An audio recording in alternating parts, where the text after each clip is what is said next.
ስራ አጥነት የአንድን ሀገር ወይም ክልል የምጣኔ ሀብት እድገት ከመገደቡም በላይ የወጣቶችን ተስፋ የሚያጨልም ማህበራዊ አደጋዎችን የሚያባብስና የዜጎችን ስነልቦናዊና ቁሳዊ ህይወት የሚያዛባ አስከፊ ፈተና ነው።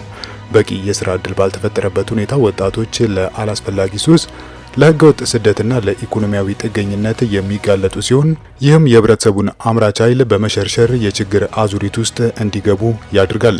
የሐረሪ ክልል ኢንተርፕራይዝና ኢንዱስትሪ ልማት ቢሮም ይህንን የስራ አጥነት ችግርና ስጋት ለመቀነስ የሚያስችሉ ስራዎችን እንዲያከናውን ተቋማዊ ኃላፊነት የተጣለበት ተቋም ነው።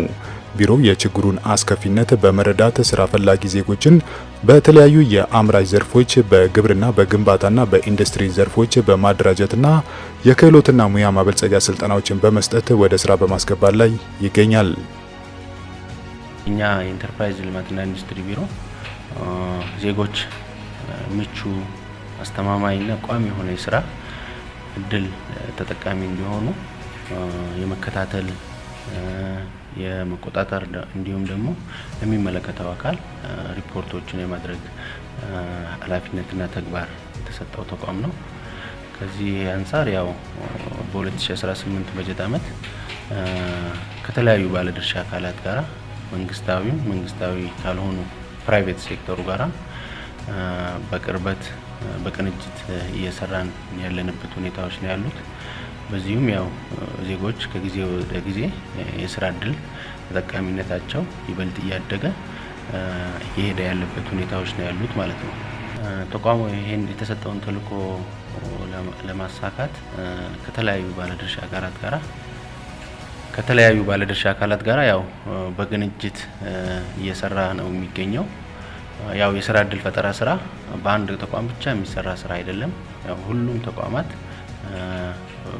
ስፔሻሊ የስራ እድል መፍጠር የሚችሉ የስራ እድል ጸጋው ያላቸው ተቋማት በመንግስትም በኩል እንዲሁም ደግሞ ከመንግስትም ውጪ በግል ተቋማት እንዲሁም ደግሞ ወረዳዎች 9 ወረዳዎች ጋራ በቅርበት በቅንጅት የጋራ እቅድ እያቀድን በጋራ ነው እየሰራን የምንገኘው። ከዚህ አንፃር ያው በበጀት ዓመት 2018 በጀት ዓመት መጀመሪያ መግቢያ ላይ የጋራ የሆነ እቅዶችን ያቀድንበት ስራዎችን እንዴት ነው ተቀናጅተን ዜጎች የስራ እድል ተጠቃሚ ሊሆኑ የሚችሉት በሚለው ጉዳይ ላይ ያው የጋራ የሆነ እቅዶችን በጋራ ያቀድንበትና ወደ ተግባር ምዕራፍ የገባንበት ሁኔታዎች ነው ያሉት። ከዚህ አንፃር ያው ከሚመለከታቸው ተቋማት ጋራ በቅንጅት በየጊዜው የተለያዩ መድረኮችን በመፍጠር በጣም ተቀራርበን እየሰራን ዜጎች ደግሞ በዚሁ ቅንጅት ደግሞ የስራ እድል ተጠቃሚ እንዲሆኑ እየተደረገ ያለበት ሁኔታዎች ነው ያሉት ማለት ነው።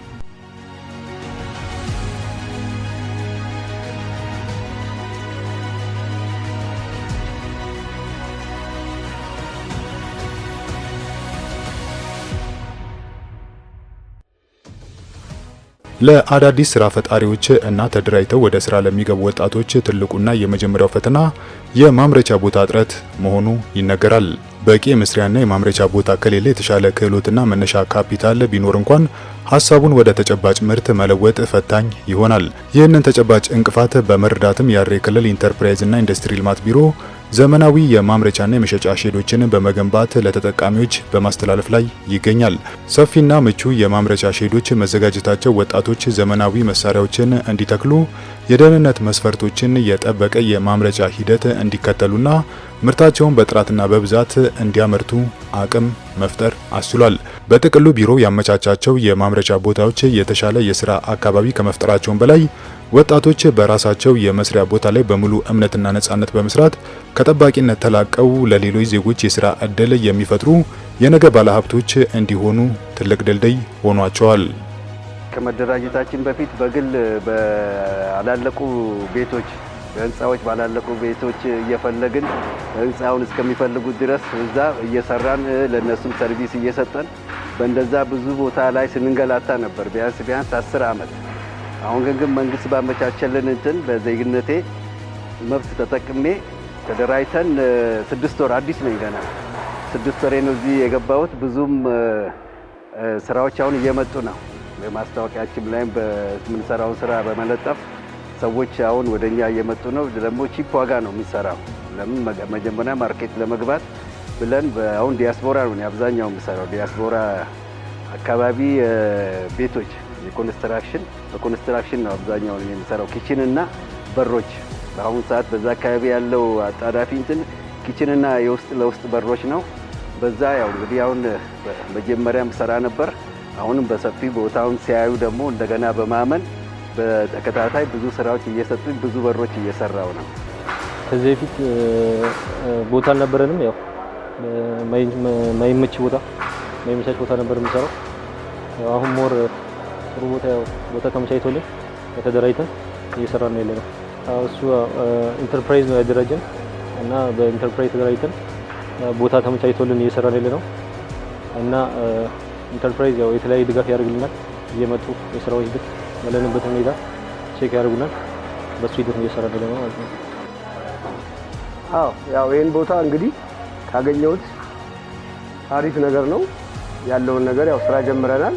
በሂደት ያሉትን ነገሮች ደግሞ እያየን ከኢንተርፕራይዝ ጋር ያለውን ነገር ስታክሉ ነገሮች ነው ያሉትንም እናደርጋለን። ሲጀምር እዚህ ላለው ነዋሪና እዚህ ላለው አካባቢ ሰው አሁን ዳቦም እያቀረብን ያለ ነው። በቀጣይ ደግሞ ያው ስራውን ስንጀምር እንደ ጣፋጮች እንደ ቦበሊኖ እንዲህ ለቁርስ ምናምን የሚሆኑ ነገሮችን እያቀረብን ያለውን ነገር እንግዲህ ህብረተሰቡን ማስደሰት ነው። ከመጀመሪያው ከስራ ፈላጊዎች ምዝገባ ጀምረን ከወረዳዎች ጋራ በቅንጅት ነው የምንሰራው። በየወረዳው ያሉ ስራ ፈላጊዎች ስራ አጦች ያው እንዲመዘገቡ እናደርጋለን።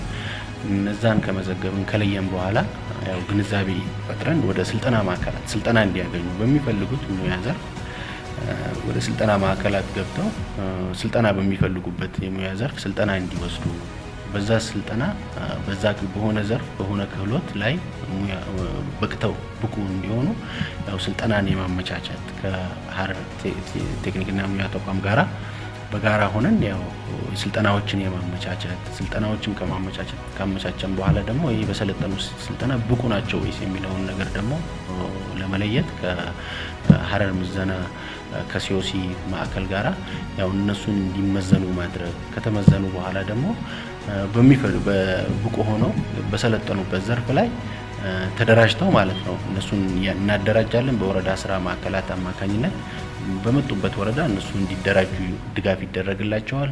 ከተደራጁም በኋላ ደግሞ መንግስታዊ ድጋፎችን እንዲያገኙ ይመቻችላቸዋል ማለት ነው። እንደዚህ መንግስታዊ ድጋፎች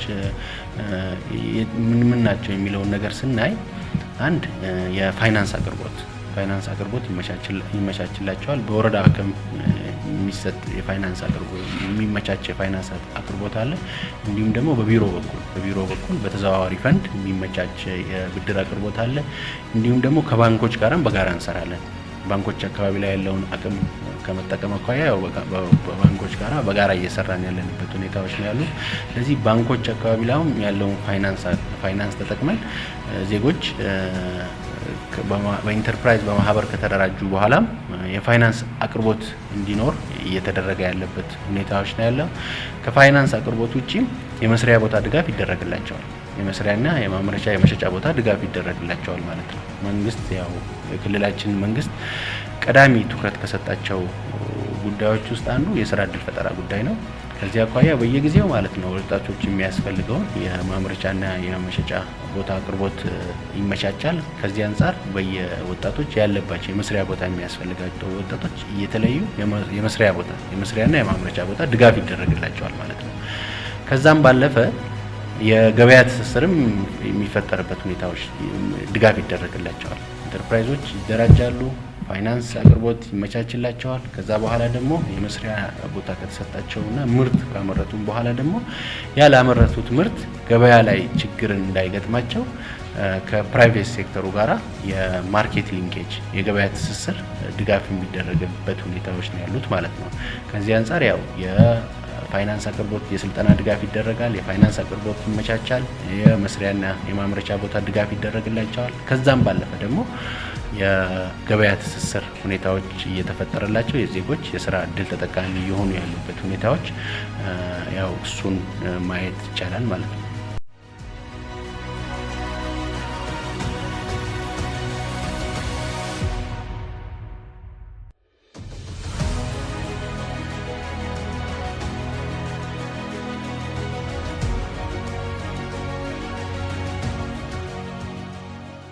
ከዚህ ቀደም በርካታ የሀገራችን ዜጎች በቂ የሙያ የቋንቋና የባህል ዝግጅት ሳይኖራቸው እንዲሁም ህጋዊ አሰራሮችን ሳይከተሉ ወደ አረብ ሀገራት ለስራ ሲሰማሩ ቆይተዋል። ይህም በርካታ ዜጎችን ለአካላዊና ስነልቦናዊ እንግልት፣ ለመብት ገፈፋና ለተለያዩ አስከፊ አደጋዎች ያጋለጣቸው ነበር። የሐረሪ ክልል ኢንተርፕራይዝና ኢንዱስትሪ ልማት ቢሮም ይህንን አሳዛኝ እውነታና የዜጎችን ስቃይ በዘላቂነት ለመቀየር ለውጭ ሀገር ስራ ስምሪት ልዩ ትኩረት በመስጠት እየሰራ ይገኛል። በዚህ አሰራር መሰረት ስራ ፈላጊዎች በቴክኒክና ሙያ ተቋም በኩል የሙያ የቋንቋ የቤት ውስጥ መሳሪያዎች አጠቃቀምና የእንክብካቤ ስልጠናዎችን እንዲወስዱ ይደረጋል። ይህ በክህሎትና በህጋዊ መስመር የተደገፈ የውጭ ሀገር ስራ ስምሪት ህገወጥ የሰው ዝውውርን ያስቀረ ከመሆኑም በላይ ዜጎች በተሻለ ደሞዝና የስራ ሁኔታ ውስጥ ተሰማርተው መብታቸው ተከብሮ ሰርተው እንዲለወጡ ከማድረግ አንጻር እያበረከተ ያለው አስተዋጽኦ ከፍተኛ ነው። ውጭ ሀገር የስራ እድል ፈጠራን ያው በሁለት ከፋፍለን ማየት እንችላለን። አንድ በሀገር ውስጥ የሚፈጠር የስራ እድል ነው። ሌላው ደግሞ በውጭ ሀገር የሚገኝ የስራ እድል ነው። ከዚህ አንጻር ያው ከሰራተኛና ማህበራዊ ጉዳይ ቢሮ ጋር ሆነን ያው የውጭ ሀገር ስራ ስምሪት ላይ ሰልጣኞችን የመመልመል ከመለመልም በኋላ ደግሞ ከሐረር ፖሊቴክኒክ ኮሌጅ ገብተው ስልጠና እንዲወስዱ ስልጠናም ከወሰዱ በኋላ ደግሞ በሲኦሲ ተመዝነው ብቁ እንዲሆኑ ተደርጎ ከዛ በኋላ ደግሞ በኢኤልኤምአይኤስ አማካኝነት ተመዝግበው ከኤጀንሲዎች ጋራ ሊንክ ተደርገው የውጭ ሀገር የስራ እድል እንዲያገኙ ያው ሁኔታዎችን እያመቻቸን እየደገፍን እየተከታተልን ዜጎች የውጭ ሀገር የስራ እድል ተጠቃሚ እንዲሆኑ ማለት ነው በርካታ ስራዎች የተሰሩበት ሁኔታዎች ነው ያሉት። በሁለት ዘርፎች ነው በሆም ኬሪንግ እና በቻይልድ ኬሪንግ እና በሆም ኬሪንግ ላይ ያው ዜጎች ማለት ነው የስራ እድል ተጠቃሚ የሆኑ ያሉበት ሁኔታዎች ነው ያሉት። ዘንድሮ አጠቃላይ ከተፈጠረው ስራ እድል ውስጥ ወደ ከ3 እስከ 4% የሚሆነው የውጭ ሀገር የስራ እድል ተጠቃሚ የሆኑትን የሚያሳይ ነው። በቁጥር ስናይ ወደ 308 የሚጠጉ ዜጎች በ2018 በጀት ዓመት የውጭ ሀገር የስራ እድል ተጠቃሚ የሆኑበት ሁኔታዎች ነው ያሉት ማለት ነው። ይህንን እኛ እንደ ቢሮ ያው እንከታተላለን።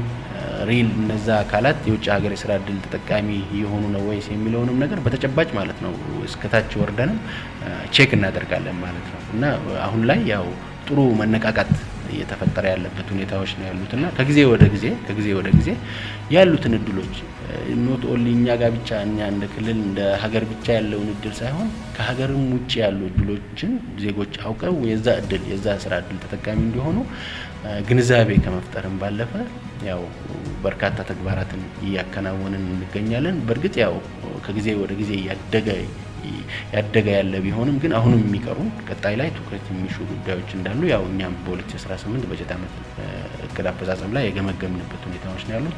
በ2019 በጀት ዓመትም አንዱ እንደ ትኩረት አቅጣጫ ያስቀመጥ ነው ዜጎች የውጭ ሀገር እድል ተጠቃሚ ከማድረግ አኳያ ከዚህም በላይ መስራት እንዳለብን ያው እንደ አንድ ትኩረት አቅጣጫ ያስቀመጥንበት ሁኔታዎች ነው ያሉት። በ2018 በጀት ዓመት ጥሩ እስከ 308 የሚጠጉ ዜጎች የውጭ ሀገር የስራ እድል ተጠቃሚ የሆኑበት ሆም ኬሪንግ እና ቻይልድ ጊቪንግ ላይ ያው የስራ እድል ተጠቃሚ የሆኑ ያሉበት ሁኔታዎች ነው ያሉት ማለት ነው።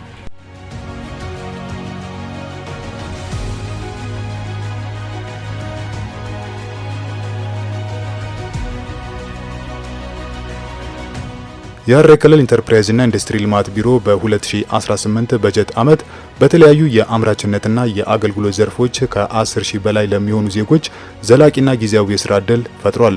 ተቋሙ ያስመዘገበውን አዎንታዊ ውጤት እና ያካበተውን ልምድ መነሻ በማድረግ በቀጣይ በጀት ዓመት የስራ ዕድል ፈጠራውን በስፋትና በጥራት ለማሳደግ አቅዶ በመንቀሳቀስ ላይ ይገኛል። በዚህ መሰረት በቀጣይ በጀት ዓመት 11 ሺህ ለሚጠጉ ዜጎች አዳዲስ የስራ ዕድሎችን ለመፍጠር አቅዷል። በገበያ ትስስር ገና አሁን በሀሳብ ላይ ነው ያለው። እኛ ብዙ ጊዜ ኤግዚቢሽን ላይም ይጠሩናል፣ ግን አቅማችን ትንሽ ስለነበረ እኔ በተለይ ደግሞ የኮንስትራክሽን ስለሆነ በሮችን ማጋጋዝ አልችልም እንጂ 2-3 ኤግዚቢሽን ላይ በነፃ መድረክ ሰጥተውን እንድንቀርብም ጠይቀውን ነበር። ያው እኔ በአዲስ ስለሆንኩኝ ፈርኒቸር ስላላደረኩኝ ነው እንጂ ኤግዚቢሽን ላይም 2 እድል ተሰጥቶኝ ነበር እንዳቀርብ ውጤቶቼን እና ከገበያ ትስስር ለማድረግ ወደፊትም የምንሸጥበት አካባቢም እንደሚያዘጋጁልን ቃል ገብተውልናል። ያው ምርታችንን ለግለሰቦችም እናመርታለን እና ለተለያዩ ድርጅቶችም ኦርደር ካለ በኦርደሩ መሰረት እየሰራን ያለነው እና የምናመርታቸው እቃዎች ደግሞ ፈርኒቸር ማንኛውም ቁም ሳጥን ይሆናል፣ ኪችን ካቢኔት ይሆናል፣ ሶፋ ይሆናል፣ መጅሊስ እና የተለያዩ ማንኛውም የፈርኒቸር የቤትም ይሁን የቢሮ ሁሉንም እየሰራን እናስረክባለን ማለት ነው። ያው ነው እንግዲህ ክልላችን ላይ እንደማየው 3 ዓመቴ ነው ብያለሁ። ከዛኛው ማሽን በጣም ድጋፍ ነበረኝ። መጀመሪያ ወጣቱ እንደ ወጣት ያው ለስራ ተነሳሽነት መኖር ነው ያለበት።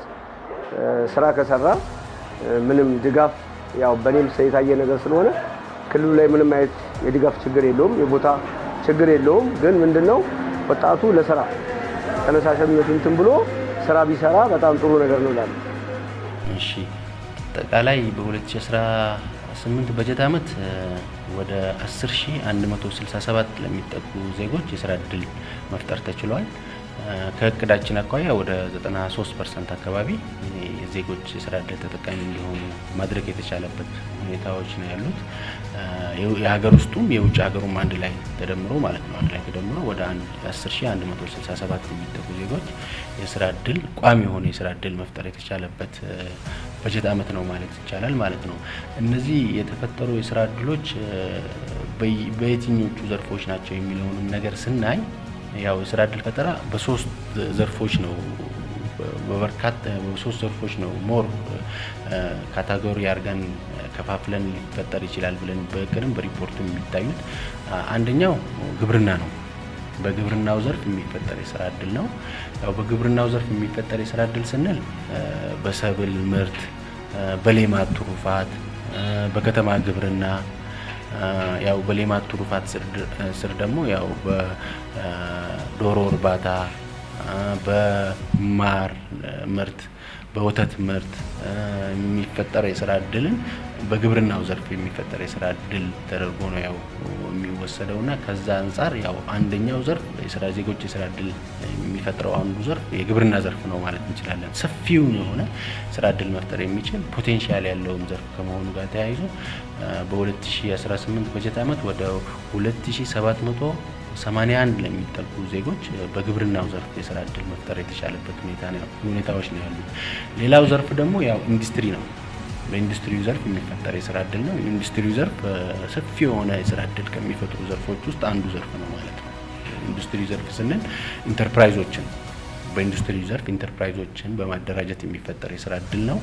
እንዲሁም ደግሞ ባሉን ኢንዱስትሪዎች ከአነስተኛ እስከ ከፍተኛ በክልላችን ውስጥ ባሉ ኢንዱስትሪዎች በቅጥር የሚፈጸም የስራ እድልንም አካቶ የሚይዝ ትልቅ አቅም ያለው ለዜጎች ስራ እድል መፍጠር የሚችል ዘርፍ ነው። ከዚህ አንጻር ያው ወደ 3935 ለሚጠጉ ዜጎች በ2018 በጀት ዓመት በኢንዱስትሪው ዘርፍ ቋሚ የሆነ የስራ እድል መፍጠር የተቻለበት ሁኔታዎች ነው ያሉት ማለት ነው። ኢንዱስትሪው ዘርፍ ላይ ያው አንዱ ትልቅ አቅምም የሆነን የኮንስትራክሽን ኢንዱስትሪው ነው። ኮንስትራክሽን ኢንዱስትሪው ስንል የኮሪደር ልማቱንም ለምሳሌ በአብነት ማንሳት ይቻላል ማለት ነው። የኮሪደር ልማት በ2016 ጀምሮ እንደ ክልል እንደ አንድ ትልቅ አቅምና እንደ አንድ ትልቅ ጸጋ ለስራ እድል ፈጠራ ትልቅ ጸጋ ሆኖ ዜጎች የስራ እድል ተጠቃሚ እያደረገ ያለው አንዱ ትልቁ ዘርፍ የኮሪደር ልማት ዘርፍ ነው ማለት ነው። ስለዚህ ዜጎች በዘንድሮ በ2018 ብቻ ወደ 5054 ለሚጠጉ ዜጎች በኮሪደር ልማቱ የስራ እድል ተጠቃሚ እንዲሆኑ የተደረገበት ሁኔታዎች ነው ያሉትና ኮንስትራክሽኑም አንዱ ኮንስትራክሽን ኢንዱስትሪውም አንዱ በኢንዱስትሪ ዘርፍ ውስጥ የሚታይ ነው እንደ ክልልም ማለት ነው። ዘንድሮ ወደ 3000 ቅድምም እንዳልኩት ወደ 3935 ለሚጠጉ ዜጎች ቋሚ የሆነ የስራ እድል መፍጠር የቻለ ዘርፍ አንዱ ኢንዱስትሪ ዘርፍ የተፈጠረው የስራ እድል ነው። ሌላው ሰርቪስ ሴክተሩ ነው። በአገልግሎት ዘርፍ የሚፈጠር የስራ እድል ማለት ነው። ያም እንደ ክልል ያው አንዱ ያለን ትልቅ አቅም አገልግሎት ሴክተሩ ላይ ያለው አቅም ነው። እነዛን አቅም ተጠቅመውን የዜጎች የስራ እድል ተጠቃሚ ከማድረግ አኳያ በርካታ ተግባራት የተከናወኑበት ዓመት ነው። ያው ሰርቪስ ሴክተሩ ስንል ንግድንም ጨምሮ ነው። ንግድንም፣ ቱሪዝሙንም ሌሎቹንም ዘርፎች አጠቃሎ የያዘ ትልቅ አቅም ዜጎች የስራ እድል መፍጠር የሚችል ትልቅ አቅም ያለው ዘርፍ ነው። ዜጎች በዚህ ዘርፍ የስራ እድል ተጠቃሚ እንዲሆኑ ያው በርካታ ተግባራት ከተለያዩ መንግስታዊም ከመንግስታዊ ካልሆኑ ከሁሉም ሴክተር ጋራ በተቀናጅተን በሰራነው ስራ ወደ 3143 ለሚጠጉ ዜጎች በአገልግሎቱ ዘርፍ ቋሚ የሆነ የስራ እድል መፍጠር የተቻለበት ሁኔታ ነው ያለው። በውጭ ሀገር የስራ ስምሪት ቅድም እንዳልኩት ወደ 308 የሚጠጉ ዜጎች የውጭ ሀገር የስራ እድል ተጠቃሚ የሆኑበት ሁኔታ ነው ያለው። አጠቃላይ በኢንዱስትሪው፣ በግብርናው፣ በአገልግሎቱ ዘርፍ የተፈጠረውን የስራ እድል ጠቅላላ አድርገን ስናይ ወደ 10167 ለሚጠጉ ዜጎች ቋሚ የሆነ የስራ እድል መፍጠር የተቻለበት ሁኔታዎች ነው ያሉት የሚለውን ነገር ያው ለማሳወቅ ነው።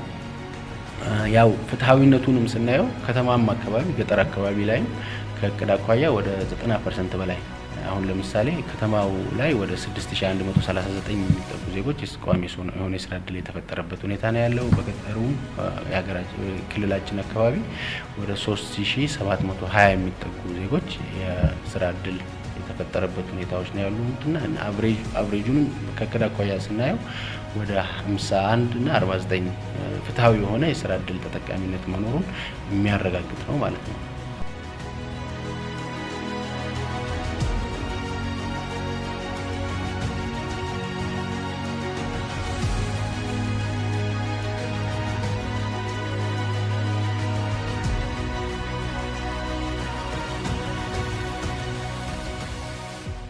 የሐረሪ ክልል ኢንተርፕራይዝ እና ኢንዱስትሪ ልማት ቢሮ በክልሉ ያለውን የስራ አጥነት ችግር ለመቅረፍ ወጣቶችን በሙያና በክህሎት ለማበልጸግ የማምረቻ ቦታዎችን ለማመቻቸትና ህጋዊ የውጭ ሀገር ስራ ስምሪትን ለማስፋፋት እያደረገ ያለው ጥረት አበረታች ነው። ይሁንና እነዚህ የተጀመሩ አዎንታዊ ስራዎች ጸንተው እንዲቆዩ በቀጣይ ከገበያ ትስስር ጋር ተያይዞ ያሉ ማነቆዎችና ክፍተቶች ሊቀረፉ ይገባል።